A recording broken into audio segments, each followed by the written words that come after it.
The biggest mistake I made in my business was not hiring a professional to help me with my money. Not just my taxes, but the actual plan I had for my business. I was completely lost on how to handle taxes, what to do with profit, and how to maintain my income. I had to find a better way. That's when I found Core Financial. Core Financial is a team of tax professionals that actually care about building real relationships with their clients. They run my books, keep me up to date with my finances, and make sure I'm taking full advantage of all of my tax benefits. Are you struggling with your finances? Look no further. Core Financial is a brand that is nationwide that can help you with your business. Both Nick and I are huge fans of Core, and they can help you too. Check out howtofilmweddings.com/core to schedule a consultation today. Core Financial, real relationships, no surprises. It seems like there are new cameras and equipment coming out all of the time. It gets increasingly confusing and the FOMO is real. John and I have been preaching for years that the best way to try out new gear is to rent before you buy. There is only one place that we recommend when it comes to renting, and that is our friends over at Lens Rentals. Lens Rentals is the premier source for renting not only camera equipment, but lenses, drones, projectors, and more. Do you have a big project coming up and you really need to wow your couple? Wanting to test out the newest camera before you drop thousands on it? You need Lens Rentals. My favorite thing is that if I love something I rent, I can keep it. They apply a portion of the rental fee to the purchase price, and within a few simple clicks, the gear is mine. So head over to howtofilmweddings.com/lensrentals and use promo code HTFW15 at checkout for 15% off of your order. Lens Rentals, the only place we recommend renting. Hello and welcome to How to Film Weddings. My name is John Bunn. Welcome to the How to Film Weddings podcast. I forgot to say that. My name is John Bunn. I'm joined today by my best good bearded buddy, Mr. Nick Miller. Nick, what's new? How are you? Happy Monday. It's a good week. I am good. That is good. Anything else? Oh no! As this episode drops, I will have just gotten back from another wedding in the mountains of Colorado. We were in Vail, and then 2 weeks later, we're in Winter Park. So just kind of going to Colorado all the time. So that's what's going on with me. And what about with you? Wild Oak Films just had a huge milestone on their YouTube channel. That is on true. Your YouTube channel. That is true. We just passed 25,000 YouTube subscribers. So that's pretty cool. It's pretty neat. It's exciting. You lapped me. I have 16,000 and I feel like a chump now. I mean, I'm still happy with that, but man, you're just adding new people, getting to travel all over the world. This crockpot stuff kind of works. So I'm happy for you. I'm not jealous at all, as we like to say. I booked a wedding in Savannah, Georgia this week, and it happens in a month. It's an elopement, and it's bonus money. It's pretty cool, and we're traveling a lot, and so I'm doing it solo. Like I just pitched it. I was like, Jen, why don't you just stay home with the kids and stuff, so we don't have to worry about that. So I talked to them, and I said, hey, we can do it, but it's only going to be me. And she was like, can you do that? And I was like, yeah, I can do that. And she was like, okay, great. So I'm going down to Savannah, Georgia at the beginning of October. Wasn't planning on that. So that's definitely like bonus money. So that's neat. That is very neat. That's good. It's cool to see your business. You know, you're since meeting you, just watch it continue to grow, continue to expand, charging lots of money, which is cool. And you deserve it. Even more every day. You're getting even better. It's fun to watch. It's fun to see. And I told you from the moment we met, it's like, fun to live too. Dude, yeah. Send me a card at least or something. No, it was like you guys have been killing it and your films are incredible. Pumped for Wild Oak Films. I'm pumped also, Nick, about what happened last week in our group 2 weeks ago, last couple weeks, about our pricing guide. And I wanted to mention this We have 3 new pricing guides in the How to Film Weddings shop. We have adventure, we have modern, and we have luxury. So 3 different options. There's an InDesign template, easy walkthrough video. It's just plug and play. You put your prices in, your copy, your photos, and boom, you have a pricing guide experience and not just a boring pricing sheet. And we have those on sale still for $50 off. They're $149 at our store, howtofilmweddings.com/store. But we had an incredible testimony, and I wanted to throw this testimony up on the podcast. So check this out. 5 days ago, I purchased the Modern Bliss brochure and I adapted it. It's really easy to use. I just changed my photos and added all of my information.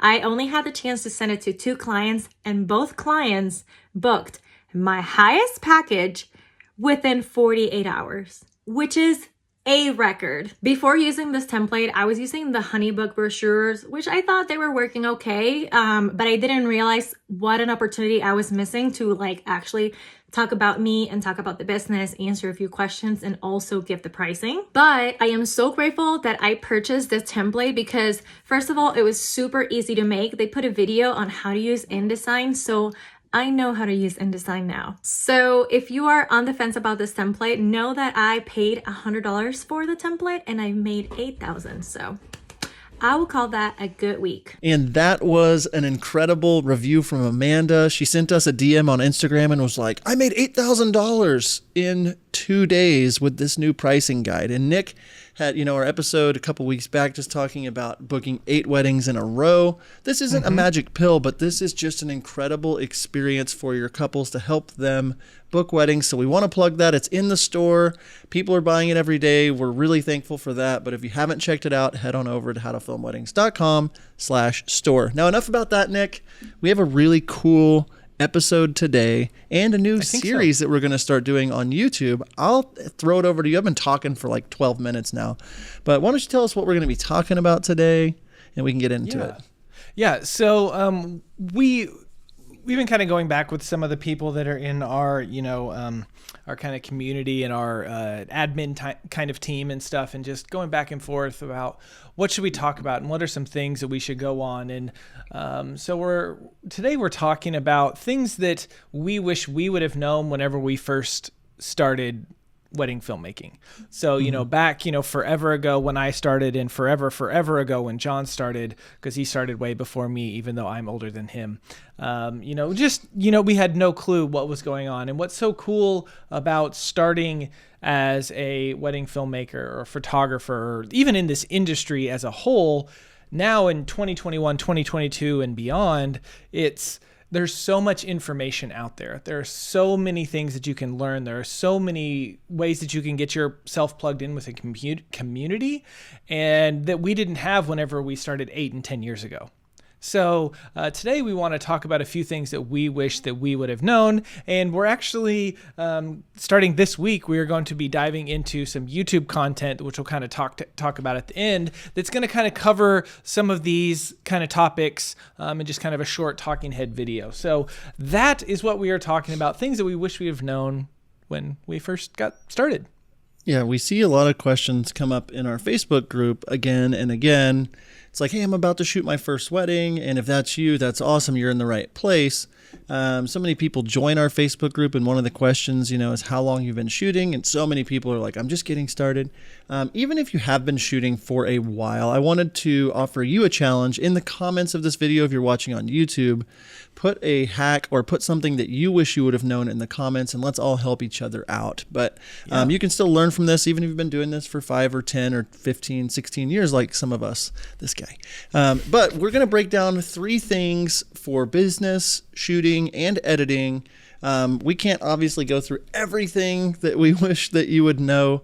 But yeah, we're just going to start out in the business section of, things we wish we would have known. And Nick, I wanted to start off by saying contracts. A lot of people think, oh, well, I'm going to do my first wedding. It's going to be for a friend. So I'm going to do that for free. No big deal. And I can't recommend enough either buying a template from somewhere like Shop Creative Law, one of our affiliates, or just having an attorney give you something basic, finding something to have a written agreement between you and the other party. Yes, Nick? I I think I want to say, if you are getting into wedding videography and you plan on making money from it, okay, you plan on starting a business, your business is more like you need money up front for cameras and lenses and lights and audio equipment and all of that kind of stuff. And I think that tends to be the only thing that people think about is, oh, I need to make these pretty looking pictures or this great sounding stuff or whatever.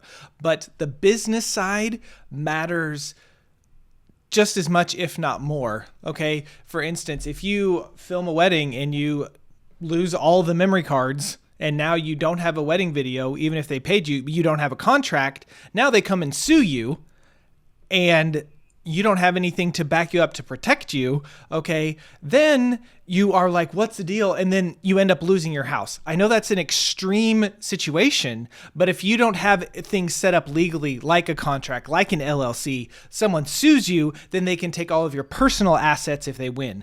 Now, hopefully that would never happen, and that's an extreme case, but I'm just saying we focus so much on the gear that we're not focusing on that kind of stuff, which is contracts. So it does cost money. We're going to be upfront with that, but it is well worth the investment to get that contract out of the way. Yeah, and there's a couple of things you said there, and I want to distinguish. So getting your business set up legally, even if you're not making money off your first few ones, it's so cheap to go get an LLC, especially in the States.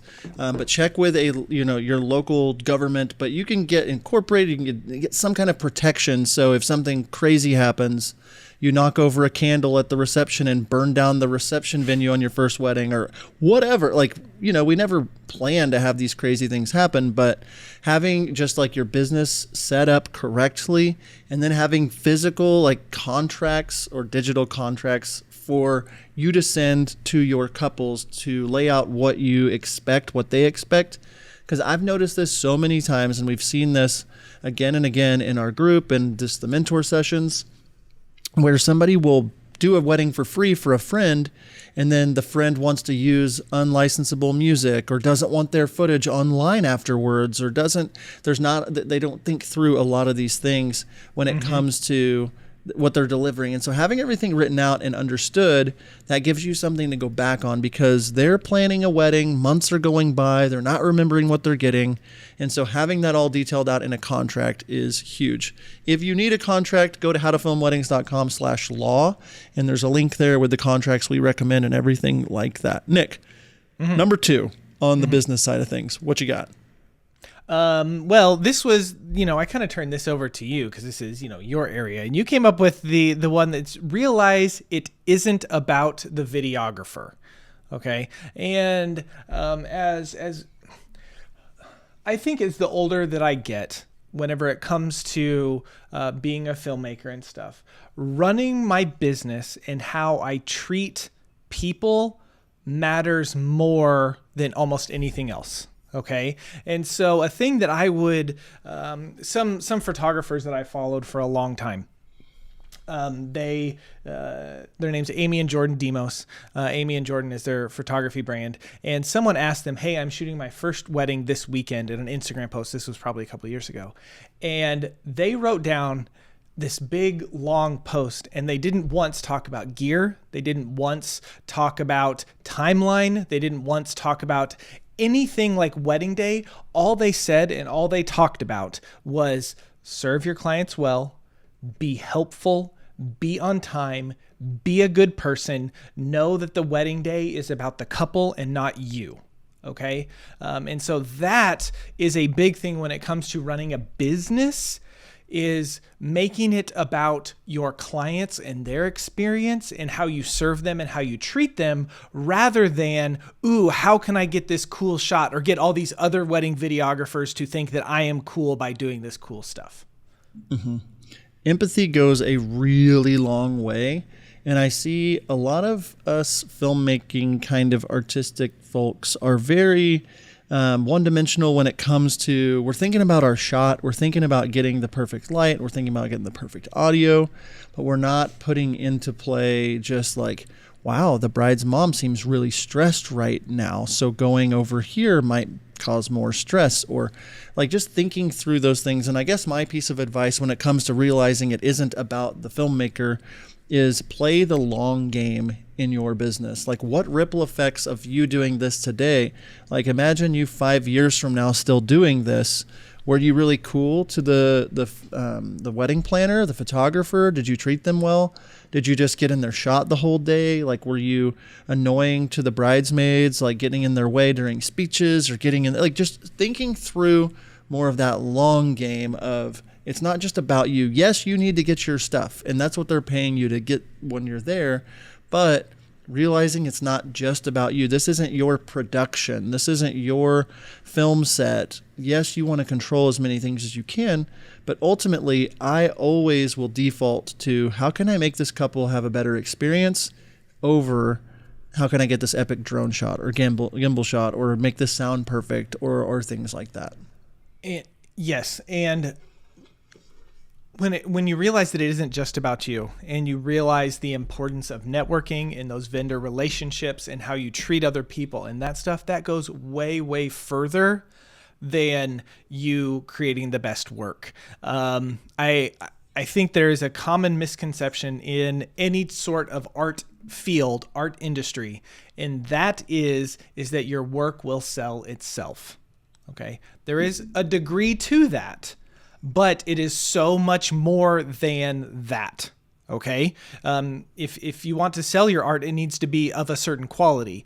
But whenever 90% of the videographers out there have the pretty much same quality, what are you going to do to separate yourself? And so how you serve your clients, how you serve the people you work with, how you treat them, think the long game, like John was talking about, that matters so much more.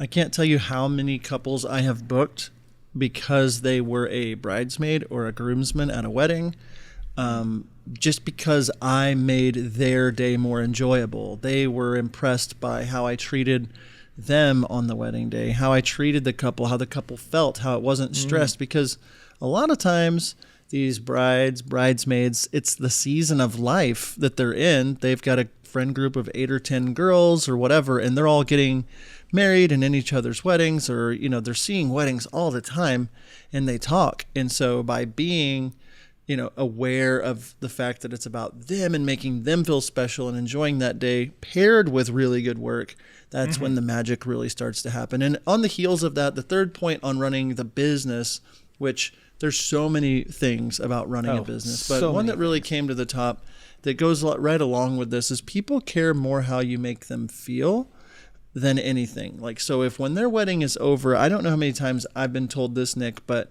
they're like in love with the film before I even get done with the shooting of the wedding day. The mom comes up to me, "Oh my goodness, you did such a good job today.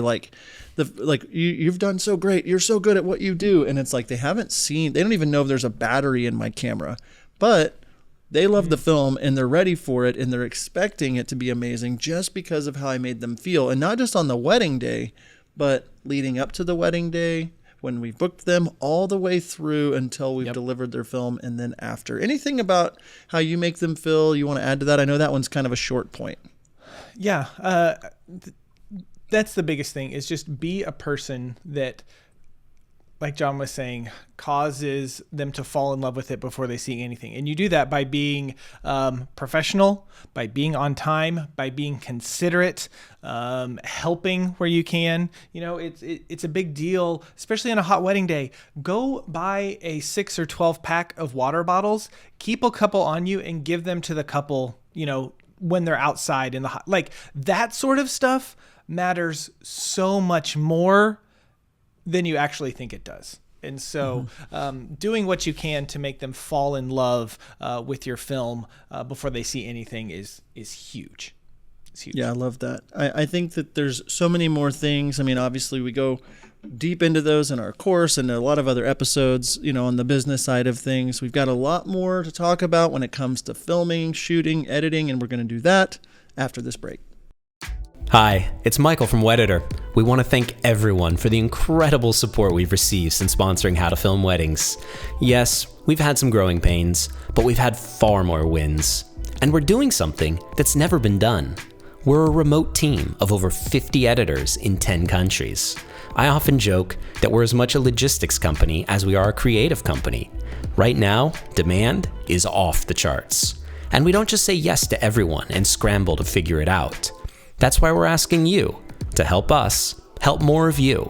In short, we're looking for more talented Wedditors. Part-time or full-time, work from where you want, when you want, as long as you hit deadlines and deliver quality. It's a chance to get paid while growing as an editor. Our project managers work with you, explaining why something feels right or doesn't, because there's always a reason. If you're interested, we'd love to hear from you. Go to Wedditer.com/editor and fill out our form. All right, we are back from break, and we're going to start this section with the Wedditer question of the day. Wedditer, more than freelance, more than outsourcing. Gosh, we love us some Wedditer. Nick, when Yes. it comes to filming and shooting a wedding, what is the first point? What's your first point on what you would be thinking about if you were filming, shooting your first wedding, Wedditer on the mind? What do you have for us for that? Okay, so I go back to this quote, Rob Adams from A Creative Live that I saw a long time ago, and someone asked him, what should I invest in, glass, lenses, or camera bodies? And his answer was audio. Okay, and what we mean by that is audio is one of those things that adds so much to a film and really brings it to life. And if you think of any movie, any television show, anything like that, okay, audio is half of the experience, okay? So just be mindful of that when you are filming. I know that from early on, like I started recording audio and like including it, pretty early on, but I think that seems to be like the last thing that a lot of people kind of get as they're getting going in this industry, okay? Because it's so much easier, and as you're just getting started, to create just a music video without any dialogue or anything like that. So I would say that audio matters the most, and that's what people want to remember. They want to hear their voice. They want to hear their parents' voices. They want to hear the vows that they say, the things that the officiant. So figuring out some sort of audio plan is going to be huge. John, what do you have to add to that one? That's kind of where I was going to go with it, is like going into the day, knowing a lot about their story, knowing a lot about them as people, why they're getting married. You could have done your homework leading up to the wedding with questionnaires or meetings, knowing their story, knowing the kinds of things you want to capture, knowing the timeline, saying, oh, there's a first look here. Maybe they would want to do some personal vows right at this first look, or like really thinking through like spoken audio first. Like that's a great place to start when you're shooting weddings, is like, I want to capture people's voices. I want to get their vows, a little Tascam DR10L with the basic stock microphone. It's going to get you like 90% of the way there. But just having that on you ready to go and like thinking through moments with them, being creative with them and saying, oh, grandma's really important. Well, you got like a 30-minute window before the ceremony. What if we bring her in to do a little prayer for you? Or like, so thinking through that spoken word. And then something I think that so many people, even years into their films, just completely miss out on is just thinking through natural audio sounds on the wedding day. If you're outside and, like you can hear trees whenever you're out there, in an outdoor ceremony, or leaves blowing in the wind, or, like little birds, or like stuff, just like finding natural sound effects kinds of things, or recording them with a recorder on the day, just getting the orchestra playing, or getting like just people clapping, the applause, just like including snippets of audio into your film. And you don't have to use what you even got on the wedding day. But like, I always like to have my film edited and then really walk through, oh, they're outside right there. We should include some like birds chirping, or we should include some like footsteps on the concrete, or we see them laughing. Like we should pull some, audio from the camera. Just little bitty subtle things, audio. Like that's what's going to separate you from charging just a little bit to charging way more, to getting more people into the story. So audio matters to me way more than, like obviously video is really important in a wedding film, But like if you have bad audio, that's really hard to forgive. We as humans, as people that watch entertainment, we can forgive bad picture quality, okay, if the audio sounds really good. When it's the reversed, great picture quality and bad audio, we cannot forgive that. Like we turn it off. Okay. So that's just something to keep in mind. I know John kind of got into a little bit of stuff when it comes to editing and adding sound effects and audio and that sort of stuff. But I would implore you to start learning how to do audio stuff earlier in your business rather than wait. The next thing that I would say to touch on is 3 things for shooting. The second one is going to be know your fundamentals. Okay. And what do I mean by fundamentals? Stuff like exposure, knowing how aperture and shutter speed and ISO. Aperture and f-stop are the same thing. Aperture, shutter speed, and ISO, how those 3 things, the exposure triangle is what I like to call it, how those 3 things work together. Mixed lighting. Do you even understand that, or do you know what that is? And a good example is, you have a lamp on in a room where the bride is getting ready and a window open, and you have the overhead light on, and the light bulbs are different color temperature, so you have 3 different sources of light. Okay. The best thing that you can do is actually open up the window and turn off all of the lights in the room and get the subject as close to the window as you can so you can film that. So just understanding those sort of things, like the 180-degree rule whenever it comes to shooting. Do you know what that means? And basically, if you draw a line on a paper, keep everything to one side, keep all of your cameras to one side or the other of that line, all of them on the same plane. So whenever you're shooting across each other, the people are looking the right directions and that kind of stuff. Knowing that sort of thing. When it comes to, if you have a tripod, especially during the ceremony, I've done this so many times when I started, I would fiddle and fiddle and fiddle and fiddle. Once it gets going, hit record. Don't touch it unless something like moves and something happens where you need to mess with it. So just nailing those fundamentals, those basics, and then doing more advanced camera movements or lighting tricks or exposure stuff whenever you know what you are doing with that. So that's the fundamentals part. John, what do you have to add? Yeah, and thinking it through the lens of like, I'm just getting started. What are some of the fundamentals? You're mentioning these, but like, getting good color in camera with knowing what to do with light. That's huge. Making sure fundamentally that like the background of what you're filming isn't distracting or messy or ugly. Like it just matters what's in the frame. And don't just take what you're given, like on these kinds of things. Like you can move some stuff. You can ask to turn some lights off. Part of that fundamentals is like knowing, okay, that's mixed lighting. I'm going to ask or just go ahead and turn a light off. Or I know the fundamentals of audio. I need to go turn that air conditioner off because it's loud, or I need to turn that music off that's coming through the Bluetooth for this portion of the day. And so just knowing those basic like composition and like saying, oh, well, the bride is facing to the right when she's reading her letter. When her spouse is reading, the other letter, have them face to the left, or, like things that, and so there's little things like that to pick up. And Nick mentioned it earlier, but we're going to have some pretty awesome tools coming soon to like really walk through some of these fundamentals. So that's really it on the fundamentals. Nick, point number 3, you can't fix it in post. Tell me more about this. Yeah, so I know what really seems to be big in our world, right, is, you can Photoshop that. Like, I can't tell you how many times on a wedding day I hear someone, I'm a little overweight. You can Photoshop me thinner, like that kind of junk or, whatever. And yes, with a photo, you can do that fairly easily. With video, is it possible? Yes. Is it worth the time to do it? In most cases, absolutely 100% it is not. So observe the room. This is something that my wife, Jen, would get mad at me about all of the time. I have this gorgeous shot of the bride reading her letter. She's lit really well. The room looks great, but the closet door is open and you can see all the junk that's in the closet in the, hotel room. Okay.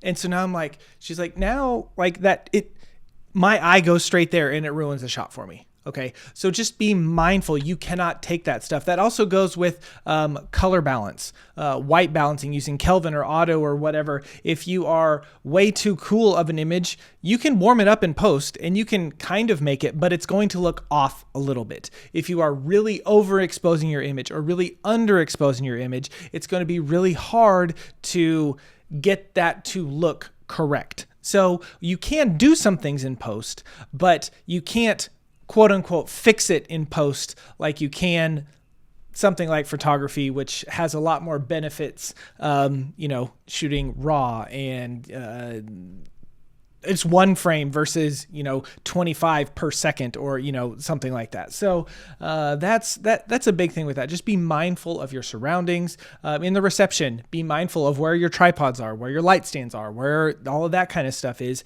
because if you're running around the room and you just happen to get it, like it's in there and it's really hard to remove. Yeah, and mindset on this is like there are things you can do to crop images or to, you could spend a lot of time, but this law of diminishing returns, especially as you're getting going, every minute you're spending editing is another minute that you're not marketing or not shooting, and so every minute you spend makes your hourly rate that you can charge for weddings go down. And so if your mindset, mine was this at the beginning, it was like, well, I just got to take what I can get and then I'll do what I can to fix it while I'm editing. I'll cover it up with B-roll. And if you're paying attention to the audio and the fundamentals and the backgrounds and, things that are going on, so many times, like I would be so afraid, like a bride is reading a letter and all of a sudden a fire truck drives by. And it's like, of course it drives by right now. Instead of saying, oh, wait, could you stop for a second? I'm sorry. Could you just start that over?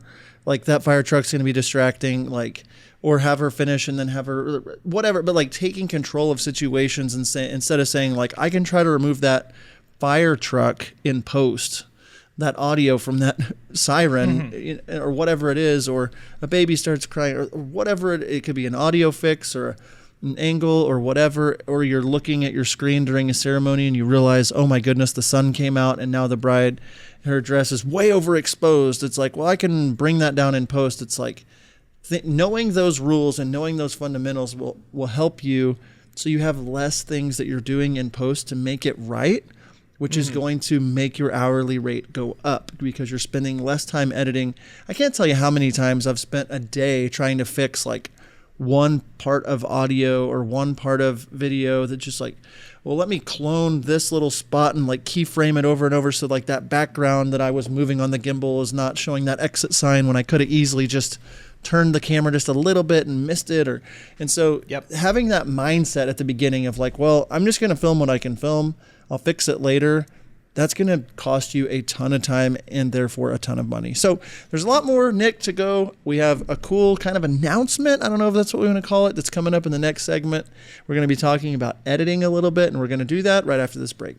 Finding the perfect song for your wedding film can be so frustrating. We spend countless hours searching for the perfect song. When it comes to licensing music, Nick and I both love Musicbed. Not only do they have the best music, but their website makes it so easy to find the perfect song and to find it fast. We have both been using the Musicbed's wedding subscription for years and cannot recommend it enough. Not only are they adding new music from incredible musicians like Chapters, The Light, The Heat, and Tony Anderson all the time, they've made it incredibly easy to search their library for mood, genre, instrumentation, and even key. So what are you waiting for? Head on over to howtofilmweddings.com/musicbed and use promo code HTFW for a free month of a Musicbed wedding subscription. howtofilmweddings.com/musicbed.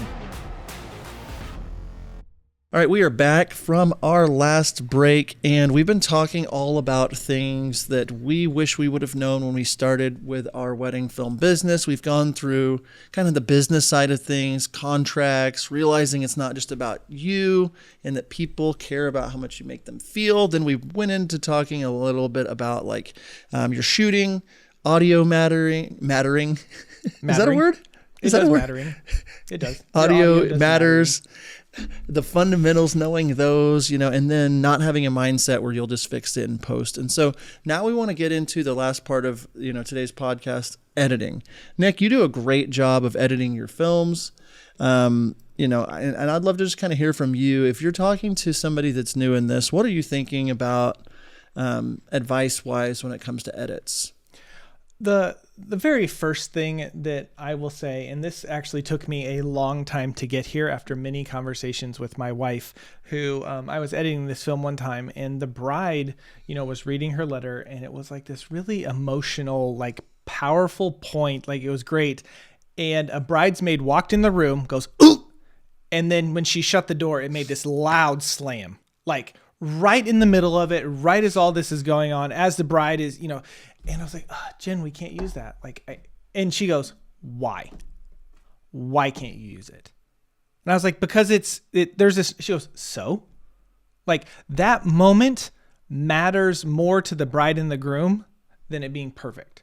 So that's the thing when it comes to editing, is that moments are more important than them being perfect, which can kind of take your mind a while to wrap. But again, we are not making films for other filmmakers to say, ooh, John, you're incredible. You're so great. I mean, we love that. Don't get us wrong. We love it whenever people, praise us, but we are doing this for our couples, and we are doing it for them so that they will have something. So if you have a moment that is so good, but there's something distracting going on in the background, a fire truck drives through. Okay.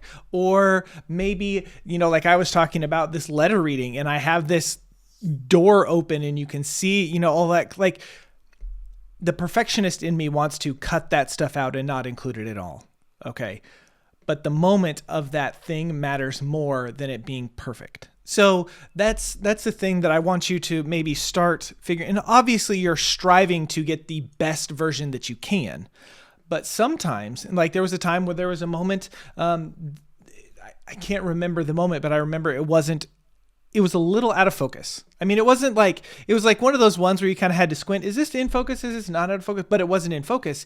And I almost didn't include it. And Jen was like, no, you have to include it, because that moment where she is hugging her grandma is more important, even out of focus, than not including it. So that's my big spiel, that the moment matters more than it being quote unquote perfect.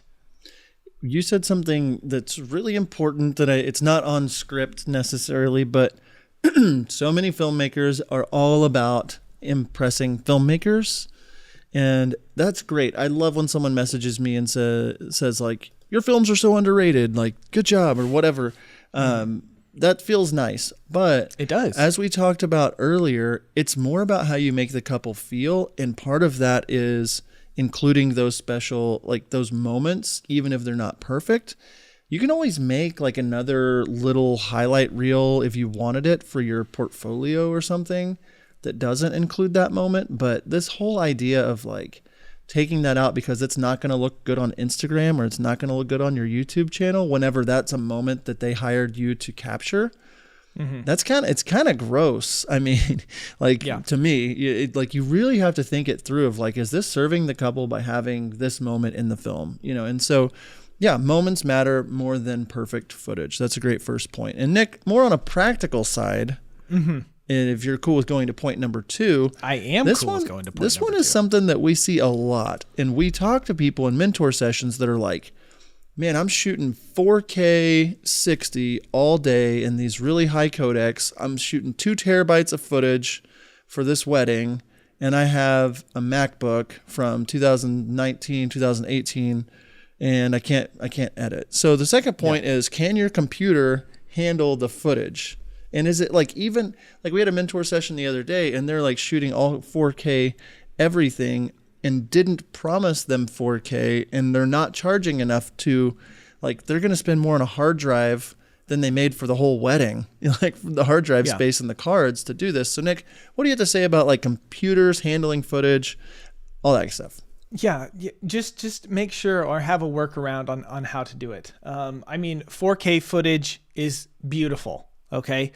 Well, it can be beautiful when it's filmed correctly and that stuff. And shooting in 60 frames per second or 120 frames per second, where you can slow it down and it looks really nice, like that can be great. Shooting in 10-bit color. I know if you're like just starting out, like, what is all this stuff? Okay. But the thing is the more layers that you add to it, the more hard drive space that you are going to take up, and the harder it is going to be for your machine to edit this stuff. Okay, so you just need to be really mindful of it. If you're charging $1,500 for a wedding, and you're giving them everything for that, I would not recommend that you give them everything in 4K and do all this stuff. Especially if you're on an older computer, because it's going to take you so long to edit it just because it's going to be so slow on your machine. So just be mindful of that. That's our advice with this one. Know the limitations of your computer. Also know the limitations of your camera. And another one thing that people don't talk about when it comes to this stuff is, the cost of really, really big SD cards or CFast cards or something like that for your camera. Like if you want to shoot 4K 60 all day, but you're shooting on, some of these cameras, like you're going to need a $500 CFast card to record it. Okay. And that's can just be bananas. So I'm saying all of this stuff just to know that your computer can handle it, what your editing time is going to be, and all that. And you might not know until you film it, and then you're like, oh, my computer can't handle it. And then you can adapt later. But that's just something to keep in mind. What do you want to add? Yeah, so many people, I think, just go try to find a random camera and then start trying to figure these things out. And so just knowing the limitations of what you can offer, I think so many people, when they get going, especially now, if I was just getting going, I would be like, I'm going to deliver in 4K. I'm going to shoot in 4K. Like that, I need to do that to have a chance. I'll just say most of my films, I'm still not delivering 4K. I am up still until 100% the C70 in 1080. I'm 100% in 1080. And so it's honestly, yeah, I just sit here and see so many people. It's I have to buy a new hard drive every month, and it's well, that cuts into your profit for having to have 50 terabytes of hard drive space available at all time for all your films.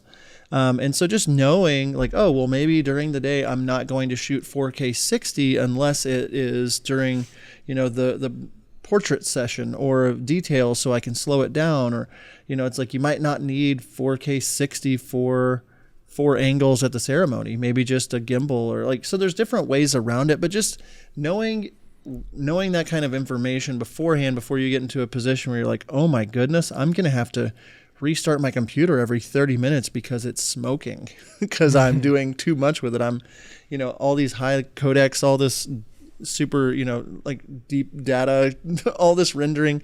So knowing that is going to be really huge for you, but keeping it simple until you get that down is a piece of advice that I would give is I would probably try to shoot less large files until you get the editing stuff down really well, until you know what your computer can handle, or until a new computer is released that you've been waiting or saving for, things like that. So point number 3, Nick. Point number 3 is have rules for your edit whenever you get going. And there's lots of different types of films out there, lots of different ways to edit and how you want to come across it. So but with that, having a rule. So we're am I doing a chronological edit? How am I piecing this together? And when it comes to time shifting, and a lot of people think, oh, I want to do some time shifting in my film, so I'm going to start with this and this, and they're very random about it.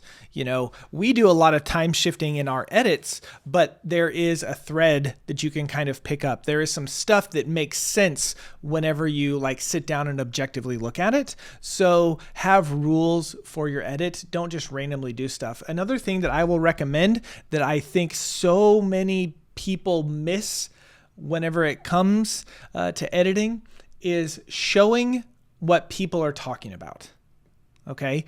If the bride, is sitting there, she's getting her makeup done. She says, oh yeah, I have the best relationship with my dad. I'm so excited, for him because of this. Okay. That is a great time to cut to a shot of the bride and her dad. I'm just using that as an example, but there are so many times where I would hear a story like that, and then they cut to a reception detail.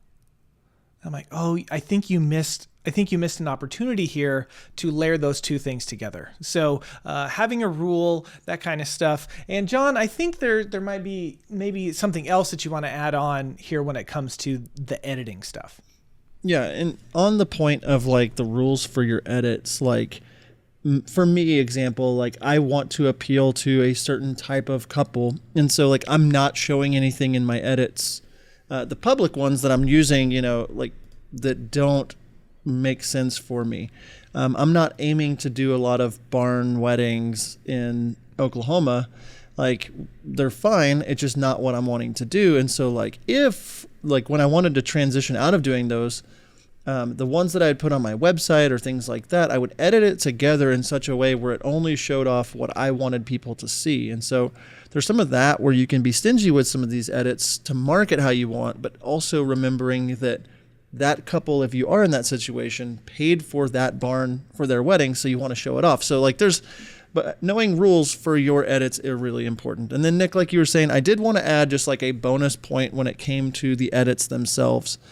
I think I see this so many times. Like people will get really excited about filming weddings. They'll go find some of the best editors on the planet. We're talking, Sculpting with Time or White and Reverie or Jay and Mac or like you just like film poets, like all these people, and they will like do everything they can to just like edit together this like try to make something from a wedding that's not that kind of wedding, and they will literally like put all this work into trying to copy the way this film looks instead of creating a really solid film that works for that couple. So less is more a lot of times. And that's where I would go with this is like thinking it through on your edits. Like, how can I make this a really solid film? And from there, how can I then add some spice to it instead of just being like crazy, like, well, I'm going to try this time and try to look like Sculpting with Time, or I'm going to try to look like Wild Oak Films on this winter. So less is more, like knowing those fundamentals. A solid film is what you want, especially as you're getting going. You want something solid that speaks to people in your, your mood, but at the same time, like you don't want to go just nuts on your first few edits. Anything to add to that, Nick? No, I think that is great. Nailing down the edits. One thing that I'm just going to throw out there that I see a lot whenever rules for your editing is I see people having shots be on screen for too long.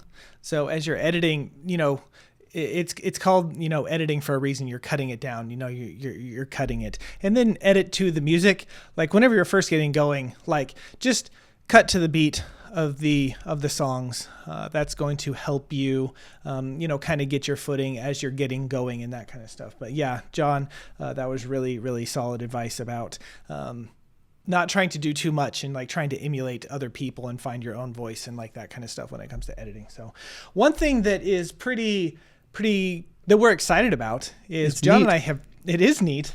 We have talked about this for ever. Whenever we started How to Film Weddings back in 2018, it was 2018, right? We initially started it as a YouTube channel and just kind of like some talking head videos and that kind of stuff. And then as the podcast was born, we've kind of gotten away from that. But starting this week, like we have some plans. We already have like several videos mapped out, and we're going to be frequently uploading new videos to our YouTube channel. And we're kind of taking this as our first topic, kind of getting started. The first video that's actually going to come out later this week as we record this one is one all about what I'm calling the exposure triangle, how f-stop, shutter speed, and ISO, how they all work together to perfectly expose your cameras and your footage and all of that kind of stuff. And so we are going to have a great place for you to find these videos. We're just going to kind of put them in there in blog format, and that is howtofilmweddings.com/getting started. And so if you want to start going through some of these videos, even as we record, as we're recording this, like we're releasing this on Monday and that video won't go live till Thursday. So, there'll be a page, but there might not be anything there for a couple days. But howtofilmweddings.com/getting started. We wanted to help people that are just getting into the industry as a quick place for say, hey, here are some videos, here are some tutorials, here are some things that you should be thinking about as you are getting started, both with the shooting side, the editing side, and also the business side of your filmmaking business. So that's howtofilmweddings.com/getting getting started. Yes, it's very exciting for us. I will say we brought on 2 people. Patrick Helenga, is that how you say his last name? I think so. Patrick from Shore and Summit, and then Austin from We Are the Creative. They're both in our mastermind group. They're helping do edits for us now, helping do some graphics. Like, our team is growing. It's really exciting. Bringing on people to help with all kinds of things because we want to help you more. So if you're not already subscribed, stop right now. Go to our YouTube channel and subscribe. Just search How to Film Weddings. We're right there. Subscribe to us. We're going to start putting out videos. We're doing our best every week. It might be every couple weeks, but we're investing a lot more time there and starting with this first series of just like how to get started. And so if you're in our Facebook group and you see someone ask a question, tag that link. We want to help people when it comes to getting started in their business. We want to save them a lot of time. So we're very excited about that. That's howtofilmweddings.com/getting started. Nick, I've landed the plane the last couple times. I was there, but I want you to land the plane. I want people to hear that Michael Cera voice just one more time today. Oh my word. Well, yes, thank you. Thank you so much for being a part of this week's episode of the podcast. All of you listeners out there, if this is of interest to you, make sure you bookmark that page, howtofilmweddings.com/getting started. John, as always, it has been good to hang out with you. And until next time, we'll see you. You did a great job. All right, we'll see you. Thanks. Are you looking for a better way to deliver your wedding films to your couples? Look no further. Our friends over at Webflow provide the most flexible video delivery solution on the market. Webflow is pay per project with no large upfront cost or commitment, and you can cancel anytime. Not only that, Webflow offers a premium viewing experience for your couples. Accessible on mobile, tablet, desktop, as well as their very own suite of TV apps. Each project comes with 10 years hosting and an experience for your clients that will blow them away. Stop delivering your films the old-fashioned way and give your couples something to rave about. Head on over to howtofilmweddings.com/Webflow to check out Webflow today.